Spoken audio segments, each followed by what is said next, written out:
สบายดีทานผู้ติดตามชมราข่าวการข่าวผักชลาทั้งบ้านที่นับถือหักแพงที่นี่สถานีโทรทัศน์ส่งสามอากาศผักชลาทุกวันคือแต่ละอาทิตย์คือผักเช้าเริ่มแต่เวลา8 โมงเช้าเป็นต้นไปและตอนแรกเริ่มแต่เวลา6 โมงแรงรายการนี้ของอนุเคราะห์อนุเคราะห์และส่งขอจากแผนกโทรทัศน์ส่งสามของเมืองมูฟิสโบรของคณะจัดการข่าวนำข่าวมาเสนอทานเป็นผักสลัดทางนี้ก็เพื่อให้ทานมีการเข้าอกเข้าใจเกี่ยวกับเหตุการณ์และสภาพการต่างๆที่เกิดขึ้นภายในท้องถิ่นและแห่งอื่นๆนับต่อไปก็เชิญทานติดตามฟังข่าวฤดูร้อนกลับเข้ามาอีกระยะหนึ่งในเมื่อฤดูร้อนเข้ามาอีกระยะหนึ่งภายของความปลอดภัยก็มีคนระมัดระวังหลายทั้งเจ้าหน้าที่พยายามติดตามและแก้ไขปัญหาต่างๆเหมือนเวลาทานหากขี่รถถีบขี่รถยักษ์หรือว่าขนาดหนึ่งก็ขอให้มีความปลอดภัยเมื่อเวลาทานเอาขับรถไปในความว่องไวและหรือตามกำหนดที่ทางการอนุมัติให้ก็ขอให้มีความระมัดระวังพังนี้ก็เพื่อความปลอดภัยของตนเองและครอบครัวนั่นเองมหาวิทยาลัย MTSU เข้าแจ้งว่าทั้งเจ้าหน้าที่มหาวิทยาลัย MTSU พยายามเน้นนักและการศึกษาในฤดูที่จะมาถึงนี่คือฤดูใบไม้ร่นนี่ทางนักเรียนที่เขามาใหม่ก็จะเห็นในห้องสมุดของเจมส์วอลเกอร์สที่ทางเจ้าหน้าที่ในมหาวิทยาลัย MTSU พยายามวางแผนและเน้นนักใช้การ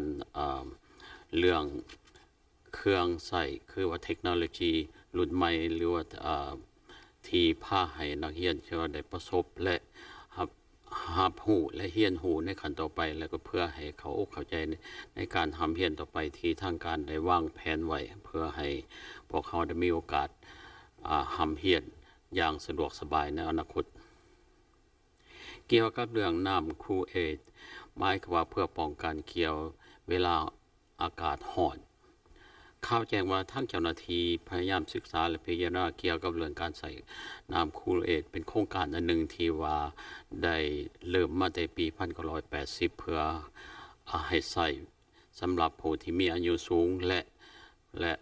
ครอบครัวที่ว่ามีเด็กในเมื่ออากาศร้อนนั้นใส่เพื่อให้ความร้อนลดลงและเพื่อบ่ให้มีการ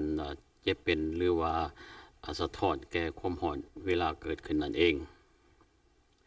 ข่าวจากมหาวิทยาลัย MTSU เกี่ยวกับการให้คำแนะนำและชี้แจงแก่นักศึกษาผู้ที่เขาโรงเรียนใหม่คือว่าปีทำอิฐคือว่านักเรียนที่เขาโรงเรียนมหาวิทยาลัย MTSU หรือว่า freshman ปีทำอิฐทั้งเจ้าหน้าที่และวางแผนในโครงการเพื่อสิสอนและแนะนำให้นักเรียนที่มาใหม่เพื่อให้ลึงเคยและฮู้เกี่ยวกับสภาพการอาจจะทำเรียนและเป็นอยู่ในปีต่อไปอีกนับว่าเป็นโครงการอันหนึ่งที่เพื่อให้นักเรียนมีความสะดวกสบายใจและลึงเคยกับตึกและห้องเรียนต่างๆในเวลาเขามองเรียนและครูบาอาจารย์และอื่นและยินดีต้อนรับเป็นอย่างดีข่าวจากวอชิงตันเข้าใจว่าทางเจ้าหน้าที่ขั้นสูงของสหรัฐอเมริกาโดยเฉพาะรัฐบาลกลางของสหรัฐอเมริกาและโดยเฉพาะเกี่ยวกับการไปรษณีย์ข่าวหลายเดือนผ่านมานี่เห็นว่ามีโครงการจะปิดการส่งเมล์ทั้งเขตนอกหรือว่าตูบของการไปรษณีย์สำหรับอยู่เขตนอกต่างๆปัจจุบันนี้ทางเจ้าหน้าที่กำลังศึกษาและพิจารณาเห็นว่าจะหักษาของการไปรษณีย์หรือว่าบอนส่งหนังสือในเขตนอกนั้นไว้คือเก่าอันนี้ข่าวคืบหน้าในขั้นต่อไปจะได้ติดตามมาเสนอทานอีกเทื่อหนึ่งข่าวจากเนสฟิลด์ข่าวแจ้งว่าทั้งเจ้าหน้าที่โดยเฉพาะเป็นหัวหน้าศาลพยายามศึกษาและพิจารณาเกี่ยวเรื่องคดีของผู้หญิงคนหนึ่งที่ไปเซ็นสัญญาหับเอาลูกอยู่ประเทศรัสเซียมาเลี้ยง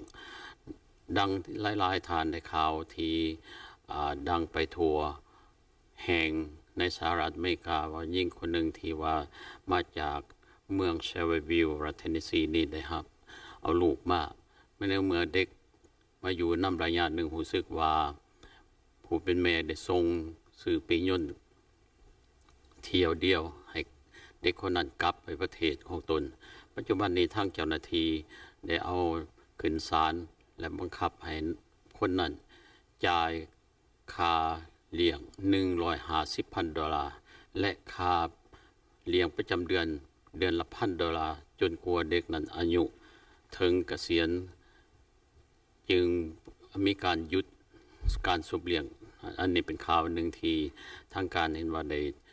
เด็กคนนั้นได้กลับไปอยู่ประเทศรัสเซียแต่ผู้เป็นแม่ทั้งนี้มีสิทธิ์จะต้องได้บังคับให้เลี้ยงเกลือจนกว่าเด็กคนนั้นอายุถึงเกษียณเยาวชนที่เขาโรงเรียนOakland High School หรือโรงเรียนวิทยาลัย High School ขอแสดงความขอบอกขอบใจน้ำเจ้าหน้าที่ที่ว่าได้สดสวยในเวลาที่มีไฟเกิดขึ้นนั้นคือนางได้อยู่ในห้องและทั้งเจ้าหน้าที่แผนกดับเพลิงของเมืองมูฟิสโบรไปสดสวยให้แก้ไขและเอาออกมาเพื่อพ้นจากการอันตรายอันนี้เป็นข่าวอันหนึ่งที่ได้คนสดสวยข่าวจากเนสฟิลด์ทั้งเจ้าหน้าที่ของตำรวจลับของรัฐคือว่า TBI ของรัฐเทนเนสซีได้ให้ทัศนศึกษาเกี่ยวกับเรื่องผู้ที่มีคดีเกี่ยวโดยเฉพาะพัวพันกับยาเสพติดคดีต่างๆนี้รู้สึกว่าขึ้นสูงในจำนวนเป็นครั้งที่2ซึ่งภายใน11ปีซึ่งรู้สึกว่าทางเจ้าหน้าที่ได้ทำสำรวจได้กวดกาเกี่ยวกับสถิติที่เกิดขึ้นนี้การให้เกียรติและฉลองวันให้เกียรติที่ผู้ที่ได้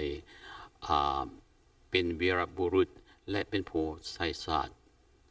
ที่ผ่านมาข่าวแจ้งว่าทั้งเมืองมูฟิสโบรทั้งโครงการขององค์การหนึ่งที่ในเมืองมูฟิสโบรพยายามหีบโฮมและเอาทุ่งไปปักไว้เพื่อเป็นการแสดงและถึงผู้ที่วีรบุรุษที่ได้เสียชีวิตไปและให้เกียรติในวันนั้นคือว่า Memorial เป็นวันที่ระลึกถึงผู้ที่ได้สละเลือดเนื้อเพื่อประเทศชาติของตนได้มีทุ่งหลายอันที่ว่าได้ไปปักไว้เพื่อให้เกียรติในแห่งนั้นซึ่งปักไว้ในวันที่เดือนพฤษภาคมผ่านมานี่เอง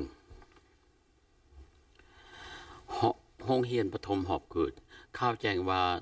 ยะนางเซลเป็นผู้อำนวยการโรงเรียนปฐมหอบกูดของเมืองเขตการศึกษาของเมืองมูฟิสโบรได้ภายในที่หับใส่ภายในการศึกษามาประมาณ30ปีแล้วยะนางก็ได้ขอลาออกเพื่อกินเบี้ยบำนาญและออกจากลาจากหมู่เพื่อนพ่อแม่และนักเรียนที่เคยทำเพียรนำในโอกาสนั้นข่าวจากห้องการของกรมตำรวจของเขตการปกครองรัฐเฟิร์ดข่าวแจ้งว่าทั้งเจ้าหน้าที่กำลังพิจารณาศึกษาเพื่อถ้าหากมีนักโทษอยู่ใน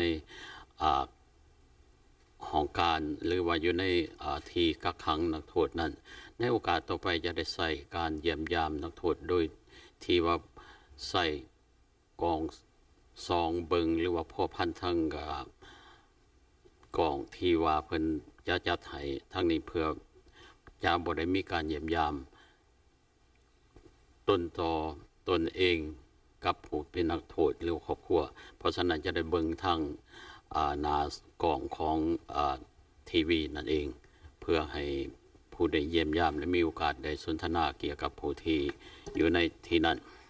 จบข่าวภาคสลาวของคณะจัดการข่าวจะนำข่าวนี้มาเสนอทานผู้ชมรายการนี้และขอแสดงความขอบใจน้ำทานทุกทานที่ได้ติดตามชมรายการนี้ตลอดมารายการนี้ก็ได้รับอนุเคราะห์ส่งขอจากแผนกโทรทัศน์23พอคณะจัดการจะได้นำข่าวนี้มาเสนอทานตามเวลาและสถานีแห่งนี้และขอให้ทานจงมีความสุขและโชคดีตลอดไป